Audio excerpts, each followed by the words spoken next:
да адзінага пастара і сталі авечкамі адзінага стада. Але каб увайсці ў гэтую аўчарню, трэба таксама выканаць нейкія варункі. Па-першае, адкінуць ідалаў.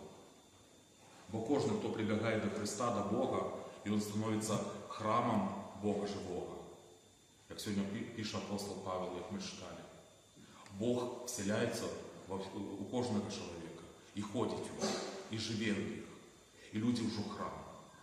І перше, що не терпить Бог, перше з 10 заповідей, це його не терпить ідоли. Каб не було інших богів, не було ніяких ідолів. Поміж Богом і ідолом не може бути миру. Бог знішає ідоли.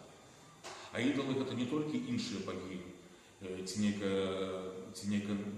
некі народні прикмети, колдовство, забабони. Ідоли – це усілякі вимисли. Усі вимисли Бог ненавидить.